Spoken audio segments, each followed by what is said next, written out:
సరిగ్గా మొన్న ఎన్టీఆర్ ఘాట్ వద్ద బాలకృష్ణ గారు ఎన్టీఆర్ గారి ఫ్లెక్సీలని తీసేయడం అటు అభిమానులకు ఎన్టీఆర్ గారి అభిమానులకు నచ్చలేదు. కాస్త వివాదాస్పదమైతే అయింది. మరి దీన్ని రాజకీయ కోణంలో కూడా చూసారు. ఇటు కొడాలి నాని గారు స్పందించి 100 మంది, 1000 మంది బాలకృష్ణలు, చంద్రబాబులు వచ్చిన ఎన్టీఆర్‌ని ఏం పీకలేరు అని చెప్పేసి కూడా మాట్లాడడం చూసాం. అంటే ఈ మొత్తం ఇష్యూని ఏ విధంగా చూడొచ్చంటారు? ఎందుకు బాలకృష్ణ గారు ఆ విధంగా తీపిచ్చేసంటారు? ఇప్పుడు బాలకృష్ణ గారు తీయించారా? అక్కడ ఎవరైనా ఫ్యాన్స్ అత్యుత్సాహంతో పెట్టారా? అక్కడ వర్ధంతి దగ్గర స్వాగతం పలకొచ్చా? ఒకటి ఫస్ట్ పెట్టినోళ్ళు తెలుసుకోవాలి. అక్కడ వర్ధంతి 28వ వర్ధంతి స్వాగతం సుస్వాగతం పెట్టొచ్చా? అదొకటి మనం తెలుసుకోగలగాలి. వర్ధంతి 28వ వర్ధంతి సో ఎన్టీఆర్ గారు వస్తున్నారు అనేది ఆల్ ఫోటోలు పెట్టుకోమని తప్పలేదు. కానీ అక్కడ ఫ్యాన్స్ చేసిన అత్యుత్సాహం దానికి వచ్చి గొడవ దారితీసిందని అనుకుంటున్నాను. రెండోది, అవునన్నా కాదన్నా బాలకృష్ణ గారికి కొడుకు, హరికృష్ణ గారి కొడుకు, నందమూరి తారక రామారావు గారు మనవడు. ఇది నో డౌట్. ఇప్పుడు ఇంకొక పార్టీ, వైసీపీ పార్టీ అన్నా ఇంకో పార్టీ అన్నా, ఆయన తాతగారు పెట్టిన పార్టీకి ఆయన ఒక మాట అన్నాడు. తాతగారు పెట్టిన పార్టీ నాది, నేను ఎప్పుడూ తాతగారు పెట్టిన పార్టీ నుండి ఇంకో పార్టీకి వెళ్ళను ఒక మాట ఇచ్చాడు. ఆ మాట ఆయన నిలబెట్టుకుంటారా లేదా? కష్టకాలంలో కూడా ఆయన మరి చంద్రబాబు నాయుడు గారు జైల్లో ఉన్నప్పుడు కానీ, వాళ్ళ అత్తగారు భర్త వచ్చిన దాకా బయట నేను రాను అని చెప్పేసి రాజమండ్రిలో కూర్చున్నప్పుడు కానీ, మరి లోకేష్ గారు అసలు పాపం ఒక్కడైపోయి అంతా తిరిగినప్పుడు కానీ, మరి ఆయన ఎప్పుడు కూడా సపోర్ట్కి రాలేదు. కనుక అలాంటి మరి టైంలో కూడా రాలేదు. కాబట్టి ఏదో ఒక ఆయన కూడా ఒక ఇచ్చేస్తే క్లారిటీ సరిపోతుంది.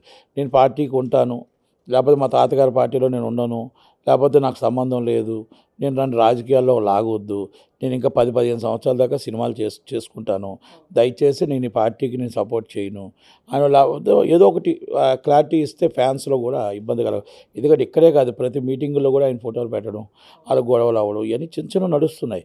అది కొంచెం మరి అది ఇబ్బందికరంగానే ఉంది. అదొక్కసారి జూనియర్ ఎన్టీఆర్ గారు ఏదైనా క్లారిటీ ఇచ్చేస్తే బాగుంటుంది. అంటే ఎస్ఆర్నో ఒక్కటి మాత్రం వాస్తవం, నందమూరి తారక రామారావు గారు మనవల్లో ఒక్క మనవడు సినిమా ఫీల్డ్లో గ్రీన్లో ఉన్నాడు. ఒక కొడుకు 60 సంవత్సరాల వయసులో వచ్చిన తర్వాత 3 హిట్లు కొట్టి గ్రీన్లో ఉన్నాడు.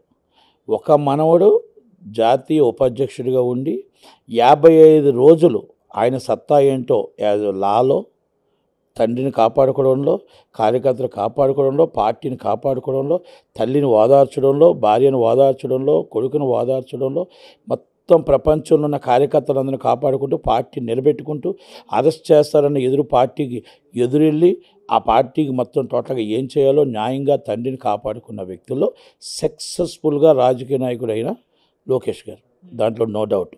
వారసుడు ఎవరు పార్టీకి అంటే లోకేష్ గారి పార్టీకి, దాంట్లో నో డౌట్. పార్టీ సినిమా ఫీల్డ్లో ఎవరు అగ్రనాయకుడు అంటే అది జూనియర్ ఎన్టీఆర్ గారే, ఇక్కడ నో డౌట్. ఇద్దరు నందమూరి తారక రామారావు గారు మనవలే. కనుక చంద్రబాబు నాయుడు గారి తర్వాత వారసుడు ఎవరంటే దాంట్లో డౌట్ ఎవ్వరికి అవసరం లేదు, అది నారా లోకేష్ గారే, ఇది నో డౌట్. దానికి సినిమా ఫీల్డ్లో అగ్రనాయకుడు మళ్ళా ఎవరంటే ఆయనే. బాలకృష్ణ గారు అవునన్నా ఎవరు కాదన్నా అది నారా లోకేష్ గారే సినిమా పార్టీకి వారసుడు, అంతే. కానీ ఈ ఇష్యూని వైసీపీ తమ ప్రచారానికి చాలా బాగా వాడుకుంటుంది సార్. ఈవెన్ బొత్స గారు స్పందించారు, కొడాలి నాని, ఇంకా చాలామంది ప్రెస్ మీట్ పెట్టి జూనియర్ ఎన్టీఆర్ గారికి మద్దతు తెలుపుతూ అటు టీడీపీ పైన విమర్శలు కూడా చేస్తారు. అంటే లోకేష్ గారిని లేపడానికి జూనియర్ ఎన్టీఆర్ పట్ల ఈ విధంగా బిహేవ్ చేస్తున్నారు బాలకృష్ణ గారు, చంద్రబాబు గారు అని చెప్పేసి, దీనిపైన ఒకటండి.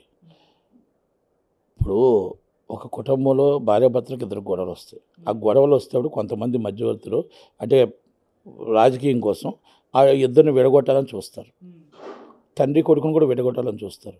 అలాగా ఒకవేళ జూనియర్ ఎన్టీఆర్ గారు స్పందించి నేను వైసీపీకి సపోర్ట్ చేస్తున్నాను, లేకపోతే నేను టీడీపీకి ఉండను, అసలు నన్ను దీంట్లో లాగొద్దు, అసలు నాకు మీరు ఎందుకు నా చింపారు, ఏమైనా స్పందిస్తే మాట్లాడవచ్చు.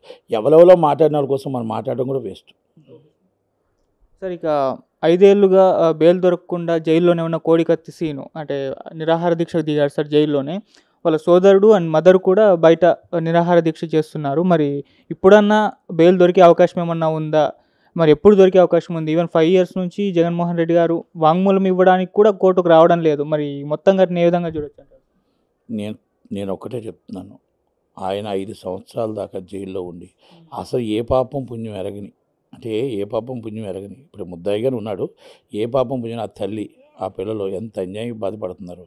ఆ కేసుని అసలు ఎవరు చేశారు తప్పు, ఎవరు చేయలేదని దాన్ని సీరియస్గా తీసుకొని జ్యుడిషియల్ కూడా ఇమ్మీడియట్లీ ఆ కేసు అయ్యేటట్టు వాళ్ళకి బెయిల్ వచ్చి బయటకు వచ్చేటట్టు, ఆ ఉపాధి కలగకుండా ఇబ్బందులు పడుతున్న వాళ్ళని చంద్రబాబు నాయుడు గారు, పవన్ కళ్యాణ్ గారు ఇమ్మీడియట్లీ ఆదుకొని ఆ బెయిల్ వచ్చేటట్టు ఆ కేసుని ఇప్పుడు ఈ 3 months లోపల, అంటే సుప్రీంకోర్టులో వేసైనా సరే ఆ అడ్వకేట్ లేకపోతే చంద్రబాబు నాయుడు గారు, పవన్ కళ్యాణ్ గారు అడ్వకేట్లను వేసి అడ్వకేట్లు పెట్టి సుప్రీంకోర్టులో రివ్యూ పిటిషన్ వేయించి అది 3 months లోపల బిఫోర్ ఎలక్షన్ ఆ కేసు క్లోజ్ అయ్యే విధంగా చేయిస్తే బాగుంటుందని ఉద్దేశం, వాళ్ళకు కూడా న్యాయం జరుగుతుందని నా ఉద్దేశం, నా రిక్వెస్ట్ అంతే. సార్ ఈయన జగన్ గారు ఎందుకు వాంగ్మూలం ఇవ్వడానికి ఇప్పటి వరకు కూడా రావట్లేదు సార్? తప్పుడు కేసు కాబట్టి వామోలు అవ్వట్లేదు, ఏముంటుంది, ఎలక్షన్ కోసం వాడుకునే కేసు అని అనుకుంటున్నాను నేనైతే. సార్ ఇటు తెనాలి సీట్ కోసం టీడీపీ జనసేన మధ్య ఒక ఫైట్ నడుస్తుంది అని అంటున్నారు సార్. అటు నాదెండ్ల మనోహర్ గారు, ఆలపాటి రాజా గారు వీళ్ళిద్దరు కూడా తెనాలి సీట్ కోసమే ఫైట్ చేస్తున్నారు. ఈయన తగ్గట్లేదు, ఆయన తగ్గట్లేదు అని అంటున్నారు. మరి సీట్ ఎవరికి ఇచ్చే ఛాన్స్ ఉంది? అది సోషల్ మీడియా ఫైటే, పార్టీలో ఫైట్ లేదు. పార్టీలో ఎవరికి ఇచ్చినా కూడా ఆమోదం తెలిపి వాళ్ళు గెలిపించుకోవడానికే చూస్తారు తప్ప ఇక్కడ ఆంధ్రప్రదేశ్లో 175 సీట్లు ఎవరికి జనసేనకి ఇచ్చినా టీడీపీ సపోర్ట్ చేస్తారు, టీడీపీకి ఇచ్చిన జనసేన సపోర్ట్ చేస్తారు. కలిసే పోటీ చేసి కలిసే గెలుస్తారు తప్ప ఒక జగన్మోహన్ రెడ్డి పాలన, అరాచక పాలన బయటికి పంపడం కోసం వాళ్ళిద్దరూ కలిసే చేస్తారు తప్ప ఎవరు సోషల్ మీడియాలో ఈ ఫైట్లు తప్ప, వైసీపీ వాళ్ళు పెట్టిన ఫైట్లు తప్ప ఎవరు కూడా టీడీపీలో జనసేనలో నాకు తెలిసి ఎక్కడ ఫైట్ కొట్టుకోవట్లేదు, ఎక్కడ లేరు. ఆలపాటి రాజా గారు ఒకవేళ టీడీపీ నుంచి సీట్ దొరుకుంటే ఇండిపెండెంట్గా కూడా పోటీ చేస్తాను అక్కడే అని అన్నారు. తప్పదు, బయట సోషల్ మీడియా సృష్టి అది. ఆలపాటి రాజా గారు ఈరోజు ఏమి కార్యకర్త కాదు, ఆయన మన చంద్రబాబు నాయుడు గారు, రామారావు గారికి ఆయన బద్ధుడు, పార్టీకి క్రమశిక్షణ గల కార్యకర్త. అలాగా ఎప్పుడు ఆ మాట అంటే ఏ రోజు అనలేదు ఆ మాట, ఓన్లీ ఆయన నోటి నుంచి రాలే, మీ సోషల్ మీడియాలో సృష్టించుకుంటున్నారు అంతే. సార్ ఇటు రేవంత్ రెడ్డి గారు చూసుకుంటే దావోస్లో పర్యటిస్తున్నారు సార్. అయితే ఇప్పుడు ఆయన దావోస్ పర్యటన పైన సోషల్ మీడియాలో విపరీతంగా ట్రోలింగ్ జరుగుతుంది. ఆయన స్పోకెన్ ఇంగ్లీష్ సరిగ్గా లేదు అని చెప్పేసి, ఈవెన్ సరిగ్గా అంత పెద్ద బిజినెస్ డీల్ మాట్లాడడానికి వెళ్ళినప్పుడు శ్రీధర్ బాబును పంపించకుండా మీరు వెళ్ళడం ఏంటి, ఇంగ్లీష్ సరిగ్గా మాట్లాడ ఏంటి, అట్రాక్టివ్ చేయాలి, కాకపోతే పరువు తీస్తున్నారు అన్న వేలో ట్రోలింగ్ అయితే జరుగుతుంది. దీనిపై మీ ఒపీనియన్?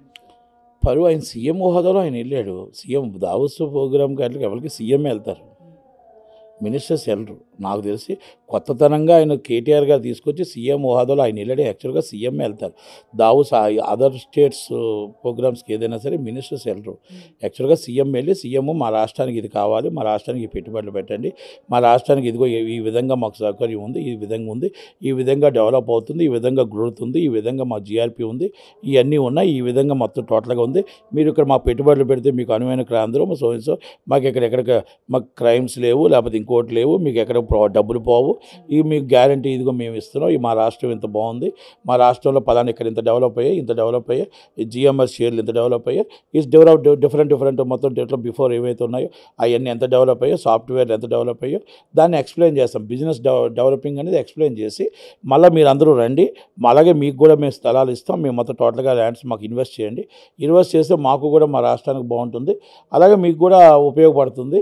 మీకు అలాంటప్పుడు అవతల ఏమడిగి ఉంటుంటారు, అవతల మీరు ఇంతకుముందు బిఫోర్ ఆయన వచ్చాడు కదా, ఆయనకి మీకు తేడా ఏంటంటే ఆయన ఓన్లీ మినిస్టర్, నేను is chief minister, chief minister హోదాతో నేను వచ్చాను, ఆయన మినిస్టర్ కాబట్టి ఆయన మినిస్టర్ అనేది ఆయనకి రైట్ లేదు, ఏది మాట్లాడడానికి రైట్ లేదు, ఏదైనా నిర్ణయం తీసుకోవాలంటే అప్పటికప్పుడు చీఫ్ మినిస్టర్ తీసుకోవాలి, క్యాబినెట్ తీసుకోవాలి, కనుక చీఫ్ మినిస్టర్ హోదానే కరెక్టు. కనుక దాంట్లోని ట్రోలింగ్ చేయాల్సినంత అవసరం ఏముంది? ఇంగ్లీష్లో చిన్న తప్పులు ప్రతి ఒక్కరు మాట్లాడుతుంది. ఇప్పుడు నేను మాట్లాడుతున్న తెలుగులో తప్పులు మాట్లాడవచ్చు, తెలుగులో చిన్న పొరలు వచ్చు, దాని తప్పే ఉంది అంతే. దాంట్లో నాకేది పెద్దగా ఏమనిపించట్లేదు.